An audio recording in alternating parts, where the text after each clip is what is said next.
नागपूरच्या सेंट्रल जेलमध्ये पोक्सोच्या गुन्ह्याअंतर्गत न्यायालयीन बंदी असलेला सरफराज आलम हा कोर्टात तारखेवरून सायंकाळी जेलला परत येताना सरफराजची चपला बदलण्यात आली असे जेल पोलिसांना निदर्शनास आल्यावर त्यांनी धंतोली पोलिसांना बोलवलं।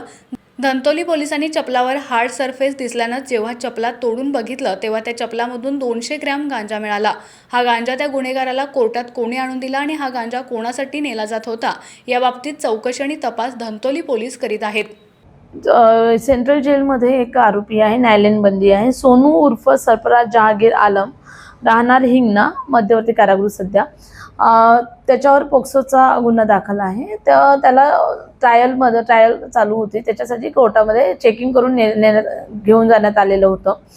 तिथे त्यांनी चप्पल त्याची बदलल्या गेली आणि तो जेव्हा पुन्हा आतमध्ये एंट्री करताना जेव्हा त्यांची चेकिंग सुरू होती त्यावेळी त्यांना चप्पल ही हार्ड सरफेसमध्ये त्यांना जाणवली।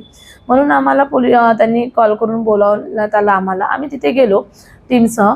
जेव्हा आम्ही चप्पल कापून बघितली त्याच्यामध्ये 201 ग्राम गांजा आम्हाला मिळून आला आणि त्यावर आम्ही आमची पूर्ण कारवाई केली। आता आम्ही त्याच्यामध्ये तपास करत आहोत की तो गांजा कुणासाठी घेऊन जाण्यात येत होता, आतमध्ये कुणाला देणार होता, त्याला इथे कोर्टामध्ये कोणी दिलेला होता, चप्पल कशी बदलली, त्याच्यामध्ये कोणी मदत केली, हे सर्व प्रकारे आम्ही तपास करत आहोत।